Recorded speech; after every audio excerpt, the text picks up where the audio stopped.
We get it. After all the frustration, the endless cycles of hoping for a system that actually works, you're ready for something steady. Something that delivers without constant workarounds or headaches. That's why we're excited to introduce the 2025 redesign of the Buzz CRM. Built with you in mind, it's more intuitive, faster, and smarter than ever. Finally, a CRM that sees your worth, streamlines your workflows, and gives you the tools to thrive without needing to prove yourself over and over again. Because you deserve a lifeline after all those outdated platforms. You deserve a system that keeps up with your goals and grows with your success. This isn't just a redesign, it's a revolution. Visit thebuzzcrm.com today. That's thebuzzcrm.com.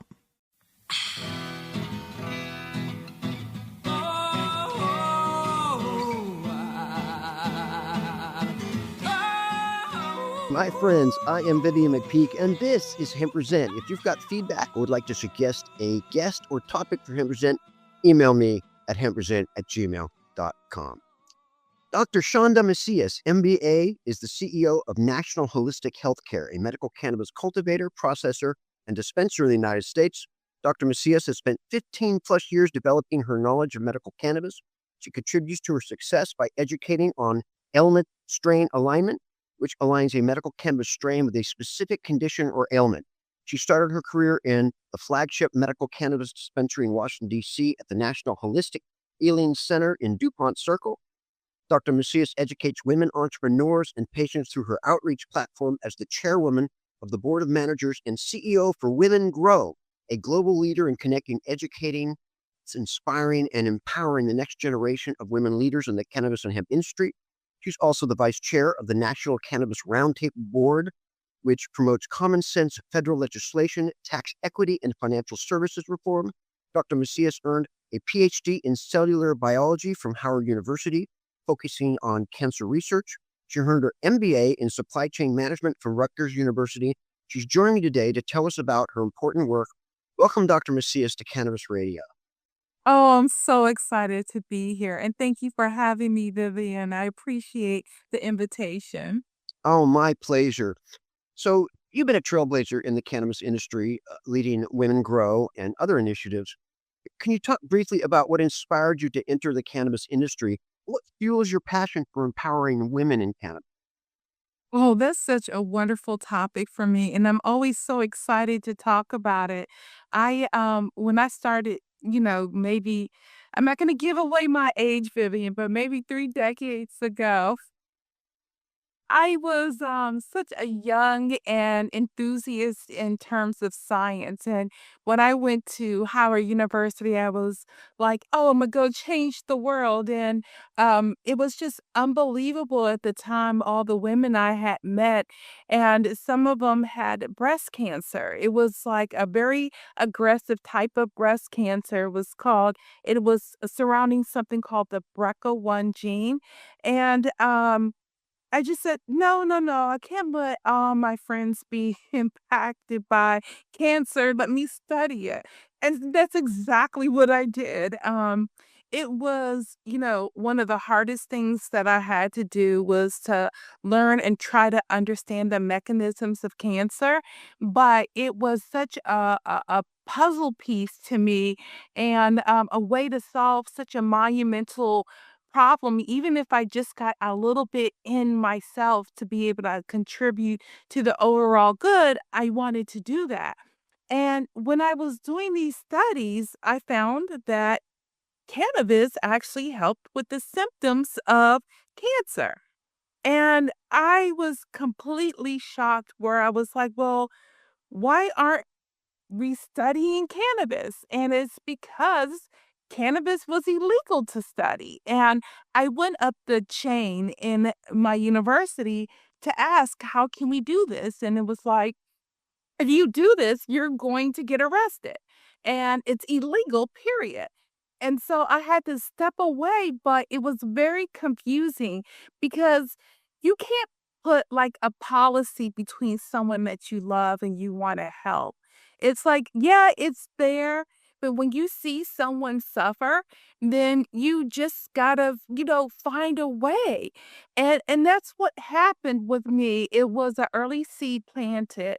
And then when I went into graduate school, I decided to continue my cancer research, understanding the mechanism of metastasis of prostate cancer to bone. And so, Vivian, what the question was is like, why prostate cancer? One, I love men. Let me just keep it real. And then two, men, African American men in particular, had a higher rate of prostate cancer than any other community. And I'm like, well, okay, women, men and then black men, it just boggled me. And I go back to the research, mostly out of Israel at the time, and it was again documenting cannabis can help the symptoms of cancer. And I just said, okay, I'm gonna respect the fact that I can't study it, but now I know that there's something I can do to help people in my future. Women growers become a prominent voice for inclusivity and leadership in cannabis. Can you describe what Women Grow does and how you see the organization's role evolving as the industry grows and faces new challenges? Vivian, I will tell you this, Women Grow is such a dynamic network of women in cannabis and the hemp industry. As you know, hemp is the same as cannabis. People say sister plants, people want to, show a difference. I just show love to the plant, period. And what's interesting is that Women Grow stood on the principles of 50 women coming together, wanting to have impact in legalization, have impact on their own businesses and their careers. And so that's exactly what we do at Women Grow today since it evolved out of Colorado back in 2014. And what we really focus on is how can we empower and inspire the next generation of leaders in our community. And it's so important because there's so many technologies, there's so many innovations and diversity. We're a very inclusive network of females that are ready to help everyone, including men. Because one thing we do is that we love the men like yourself that support women. You have I'm just going to, there's so much to cover, it's so little time, so I'm just going to dive right in. You have an upcoming Women Grow Leadership Summit. What are the key goals of the summit and what makes this year's gathering particularly significant given our current political and social climate?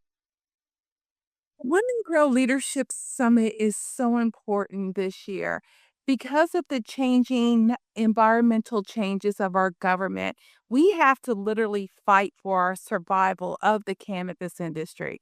As everyone knows, the challenges that are faced against us, including the 280E tax law, where it's impossible not to owe the government millions and millions of dollars. And there's no way you can be profitable in the industry today because of this tax law. And what we also saw that having universal access to healthcare today would only come with rescheduling. And as you know, and recently that effort now is continually dying. And what that means is that we won't continue be able to do research here in the US unless it is a Schedule 3 um, drug.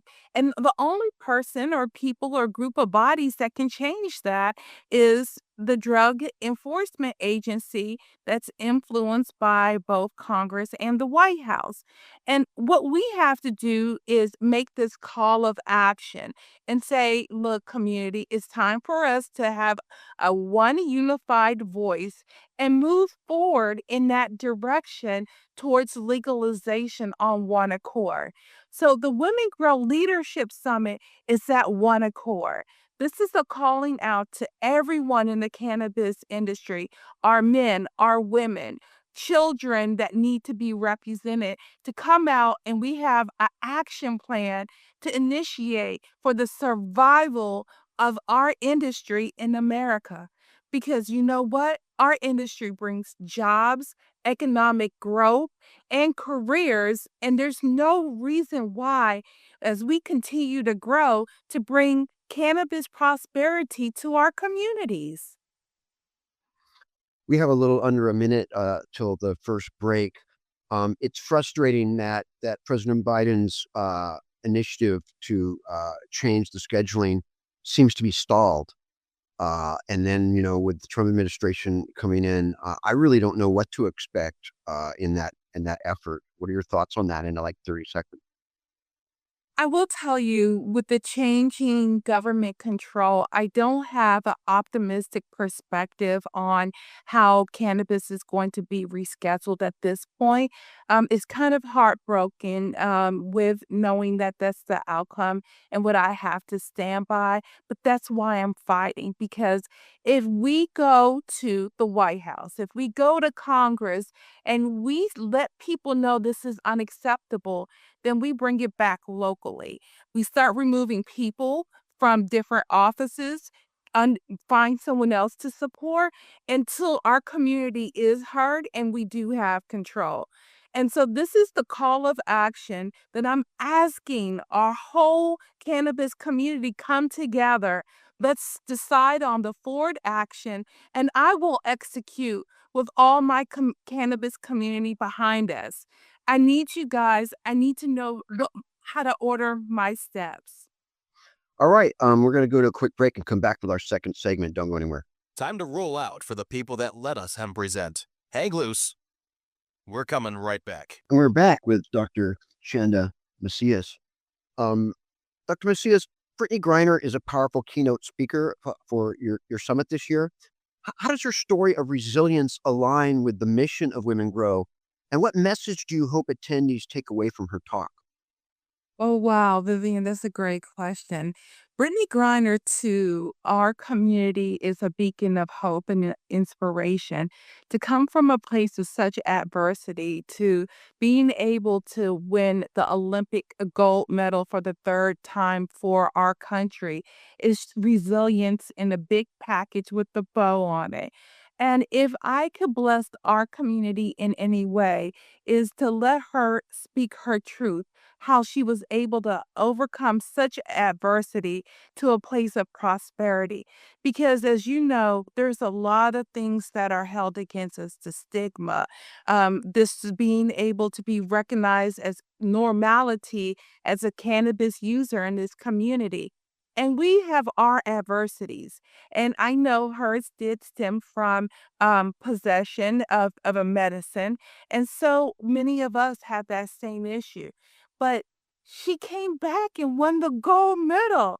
I want to know how she can teach us how to win our gold medals. And it's important for us to learn that lesson in leadership. And that's why she was selected. Because you know what? We need that lesson, we need that hope, and we need that courage. Dr. Macias, cannabis prohibition, the war on drugs, has disproportionately targeted and criminalized and incarcerated communities of color. Sadly, there's a politicized attack on DEI programs at the moment, while Women Grow champions diversity in cannabis. How can the cannabis industry do a better job of creating equitable opportunities for women, particularly women of color, and prepare them for the leadership positions that they deserve?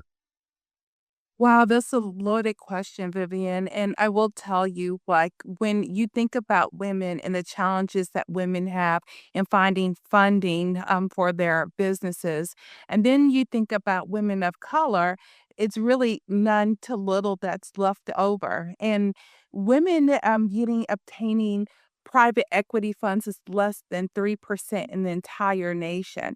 So women of color is just not existent for them to get funding. And being able to grow their businesses or be heard with their narratives because they're muted because the marketing is not available because of the funding. So I will tell you this, Vivian, when we talked about personal leadership, sometimes what it takes is that you believe in yourself and you bank on what you know best, which is yourself. You invest in yourself. And I say that because I stand as that beacon of hope. I lost my home because I used all the money that I should have paid on my mortgage to fund my cannabis business. And yes, I did lose my home, but I gained so much more, which is a chance to live out my dream of helping people. just thinking about reducing the stigma and one day just, opening up a legalized community. This is my calling because I saw firsthand how cannabis helped millions of people with cancer. And I've seen them now through my dispensary work that has helped many other ailments or conditions. And there's no reason why people don't have access to universal health care in cannabis medicine. And it's just at this point in our lives, enough is enough. And I think that women of color, men, we all need to rally together. And I think any man, whether he's white or black or other, will see the value of a woman. And I think that value transcends in the cannabis industry. We are ready and willing, not necessarily to back them up, but have them back us up on an equal grounding to fight for our rights in this industry. The summit focuses on education, connection, and empowerment. What are some specific ways Women Grow is helping women build careers, businesses, and advocacy platforms in cannabis? And how can attendees and the broader audience and our listeners get involved in your mission and support it? One thing, Vivian, is very important is that women in their career choices, the education that will happen there is really so dynamic.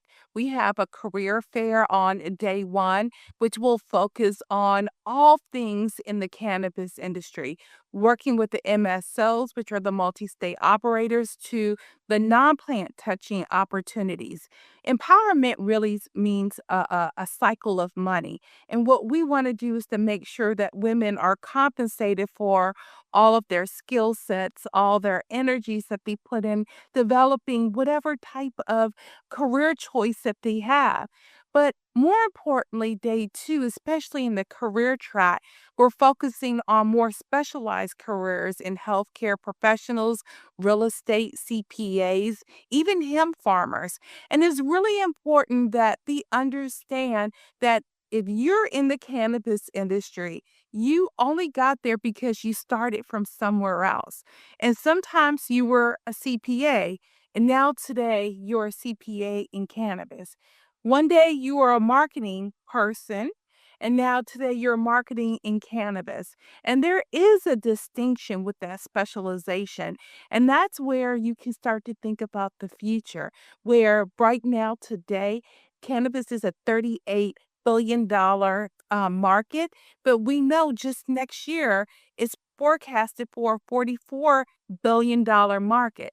It's only going to increase because people see the power behind the medicine and empowering the women and those that are able to attend the Women Grow Leadership Summit to be educated on all things cannabis. It's going to be an investment that I promise you will deliver so much more to our community and that much more to our futures. Absolutely. Dr. Macias, you have an extensive background in healthcare and cannabis, as we've heard in my intro.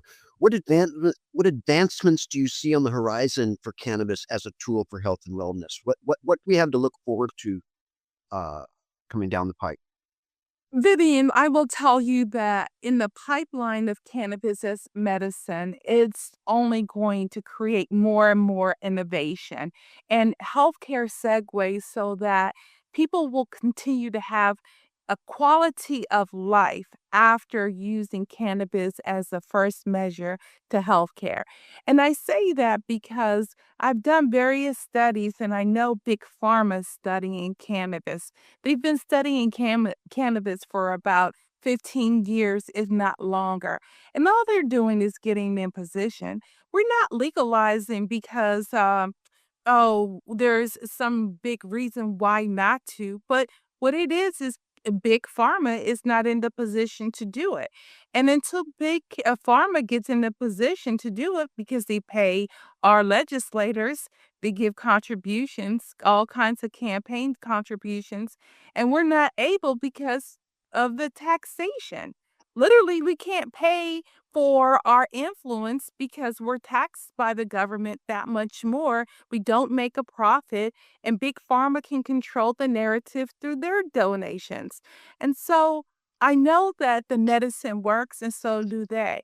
The question is, how are we going to be impacted by that merger of the two worlds? One, is it fair that someone like me with a small business has my whole business destroyed by this big, massive pharmaceutical company in and literally consolidating and making everyone else go out of business by just their ability to do so because of the dollars behind them. It's not fair because everyone now is giving everything to this industry. They're tapping out of their 401ks, their spheres of influence. And we need to make sure that our futures are protected from any type of legislation that could potentially take away everything we're currently working for and everything we plan to do. So this is where I say, Vivian, without question, we need to come together and come up with an action plan. I am happy to be the catalyst to do this because I love our patients, I love people, and I love the plan.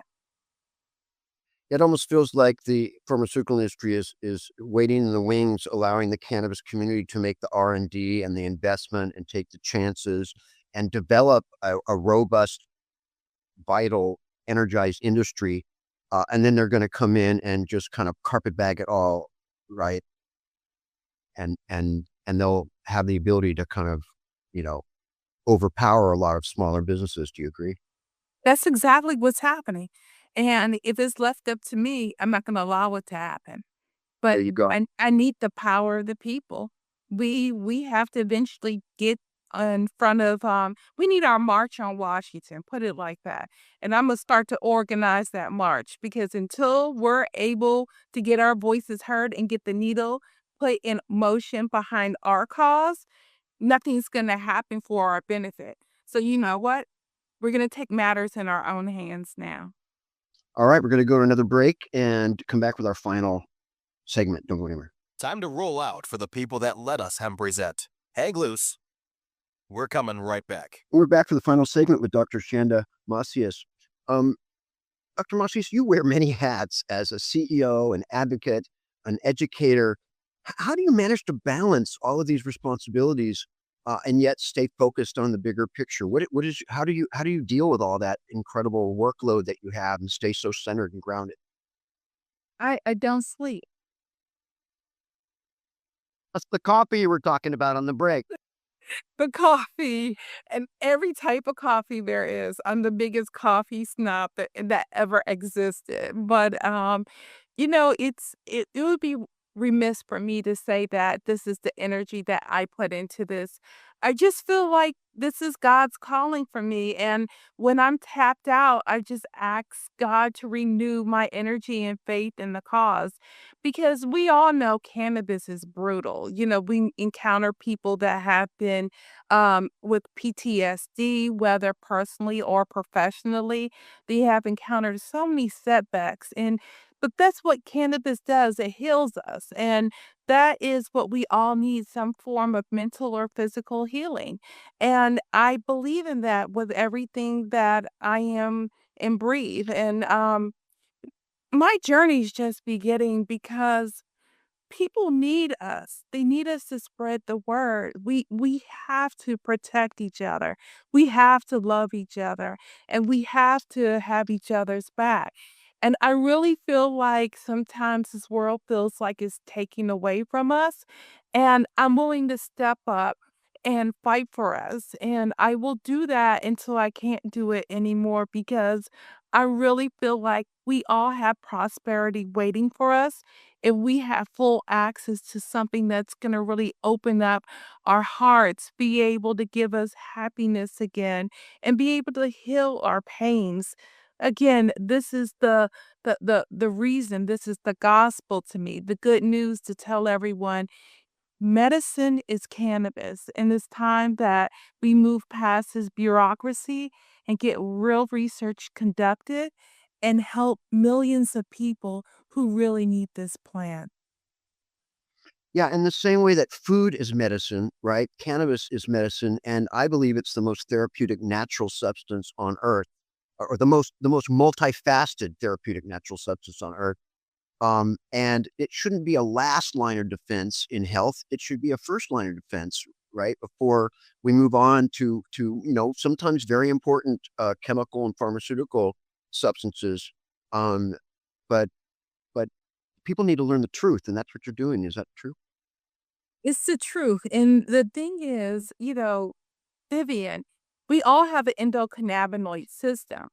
It's just through evolution, generation after generation, our system has not been efficiently evolving with our species. And because of that, the humans are naturally deficient in the having the ability to make their own cannabinoids. And most people don't even know that we make cannabinoids in our body that stimulates our endocannabinoid system, which causes to have a balance. And so we have to actually take endogenous or we have to take cannabis in out of a plant and actually consume it to stimulate our endocannabinoid system. So if your system is unbalanced, it'll show up different in each person because each person is different.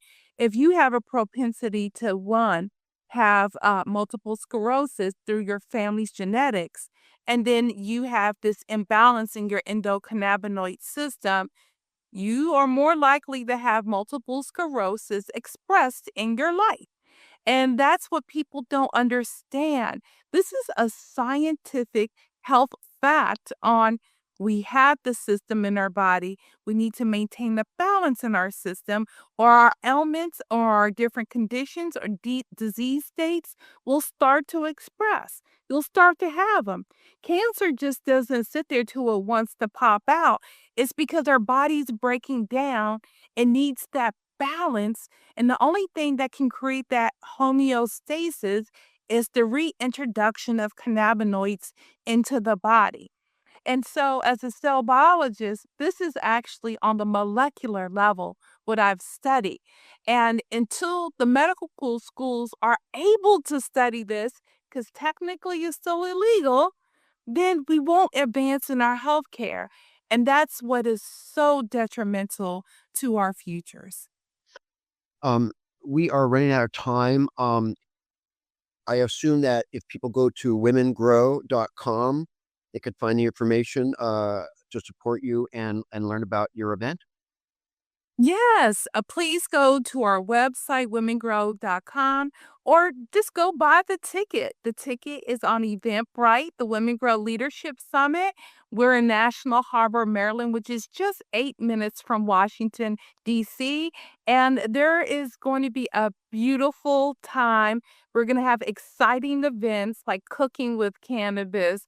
We have our education lessons from the leaders in cannabis. We have business of cannabis, career development, and most of all, we have our Mardi Gras reception that evening. All are welcome. We want to celebrate all of our accomplishments of being in the legalized environment state to state.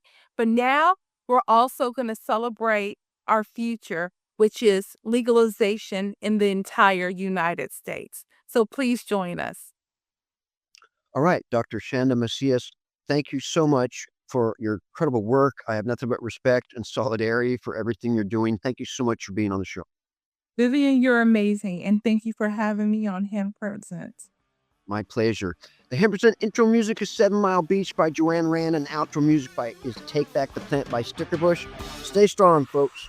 Marijuana, THC, sweet sativa, Deacon Queen, Santeria, Delta 9,